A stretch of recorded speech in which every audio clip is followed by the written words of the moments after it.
Ratnadeep medical foundation and research centre Ratnapur taluka Jamkhed या कॉलेजचे संस्थापक अध्यक्ष डॉक्टर भास्कर मोरे यांच्याकडून विद्यार्थी मुले आणि मुली यांच्यावर होणारे अत्याचार, आर्थिक मानसिक छळवणूक करण्यात आली होती। त्याच्या निषेधार्थ व डॉक्टर भास्कर मोरे यांना अद्यापही अटक करण्यात आली नाही। त्यामुळे बुधवार दिनांक 13 मार्च रोजी जामखेड शहरामध्ये कडकडीत बंद पाळण्यात आला होता। Main road, Kharda road, Beed road, Tapaneshwar road येथील सर्व दुकाने बंद असल्यामुळे रस्त्यावर शुकशुकाट पाहावयास मिळाला। जामखेड बंदची हाक उपोषणकर्ते शिवप्रतिष्ठान हिंदुस्थान तालुका अध्यक्ष पांडुरंग भोसले, रतनदीप संस्थेचे विद्यार्थी आणि ग्रामस्थांनी केलं होतं। त्यानुसार जामखेड शहर हे ग्रामस्थांकडून 100% बंद पाळण्यात आले। रत्नदीप विद्यार्थ्यांच्या आंदोलनाचा बुधवारी 9वा तर उपोषणकर्ते पांडुरंग भोसले यांच्या उपोषणाचा 7वा दिवस होता। जामखेड तालुक्यामधील रत्नापूर येथील रत्नदीप शैक्षणिक संकुलामधील शेकडो विद्यार्थ्यांनी संस्थेचे अध्यक्ष डॉक्टर भास्कर मोरे यांच्या विरोधामध्ये गेल्या 8 दिवसांपासून आंदोलनाचा पवित्रा हाती घेतला आहे। तर आंदोलनाचा 9वा दिवस आहे। विद्यार्थ्यांच्या आंदोलनानंतर डॉक्टर भास्कर मोरे विरोधात विनयभंगाचा गुन्हा देखील दाखल करण्यात आला। त्याचबरोबर हरिण पाळल्यामुळे वन विभागाने देखील गुन्हा दाखल केला आहे। सावित्रीबाई फुले पुणे विद्यापीठ, लोणारे विद्यापीठ आणि आरोग्य विद्यापीठ नाशिक या विद्यापीठ समित्यांनी प्रत्यक्ष येऊन विद्यार्थ्यांचे शैक्षणिक नुकसान होऊ देणार नाही, तसेच परीक्षा फॉर्म भरून घेतले जातील यासाठी मुदतवाढही देण्यात आली आहे। तर राज्य महिला आयोगाने या घटनेची दखल घेत पोलीस अधीक्षक यांच्यामार्फत अहवाल मागितला आहे। विद्यार्थ्यांच्या आंदोलनावर अद्यापही तोडगा न निघाल्यामुळे यामध्ये दुसऱ्या महाविद्यालयामध्ये समायोजन करणे, नोडल अधिकारी नियुक्त करणे, रत्नदीपची मान्यता रद्द करणे, डॉक्टर मोरेवर गुन्हा दाखल होऊन 6 दिवस झाले मात्र अद्यापही अटक न झाल्यामुळे हे आंदोलन चालू आहे। आंदोलक विद्यार्थी आणि शिवप्रतिष्ठान हिंदुस्थान व ग्रामस्थांच्या वतीनं रत्नदीप संस्थेच्या विद्यार्थ्यांच्या उपोषणाला जाहीर पाठिंबा देत जामखेड शहरामध्ये कडकडीत बंद पाळण्यात आला व त्याला 100% प्रतिसादही मिळाला। या बंदमुळे रस्ते निर्मनुष्य झाले होते। याप्रसंगी शिवप्रतिष्ठान हिंदुस्थानचे अध्यक्ष पांडुरंग भोसले यांनी आपली प्रतिक्रिया व्यक्त केली।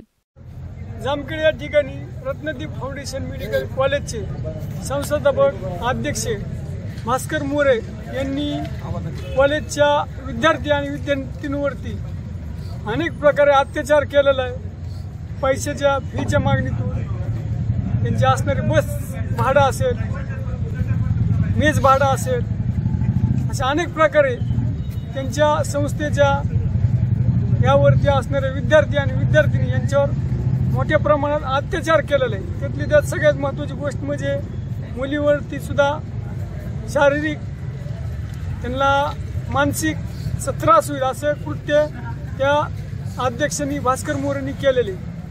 ज्यावेळेस आम्हाला ते कळलं त्यावेळेस आम्ही या आंदोलनात सहभागी झालो आणि शेवटपर्यंत मुलींना न्याय देण्यासाठी आम्ही या ठिकाणी श्री शिवप्रतिष्ठान हिंदुस्थान तसंच सर्व धारकरी आणि सर्व पक्षीय सर्व ग्रामस्थ या ठिकाणी उपोषणाला आज 8वा दिवस आहे। या ठिकाणी अनेक पक्षाचे पदाधिकारी सर्वजण येऊन गेले, सर्वांनी प्रतिसाद दिलेला आहे।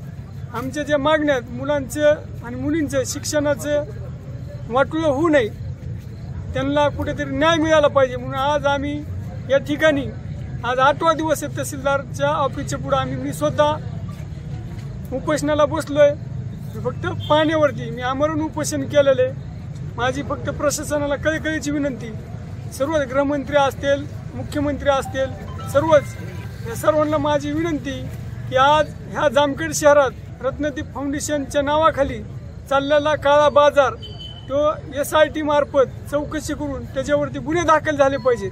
का तर या ठिकाणी आज परिस्थिती अशी झाली जामखेड शहरामध्ये, ह्या महाराष्ट्रातल्या 384 तालुक्यातून ह्या ठिकाणी मुली शिकायला आल्यात, त्यांना इथं कुणीही आधार म्हणजे पालकांना आम्ही सांगितलं तुम्ही कुणी येऊ नका, ह्या गावकऱ्यांनी तुमचं पालकत्व स्वीकारलंय, तुम्हाला 100% न्याय मिळवून देणार आहेत, सर्वजण मिळून देणार आहे, फक्त तुम्ही काळजी करू नका।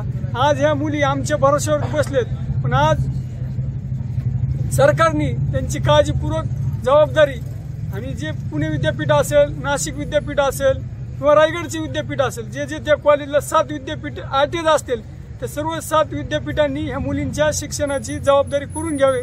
त्यांची परीक्षा आलेली, त्यांना केंद्र निवडावं, तिथं नोडल एखादा अधिकारी निवडून मुलींच्या समस्या सोडवत हीच मागणी करतो। या ठिकाणी 8वा दिवस असल्यामुळे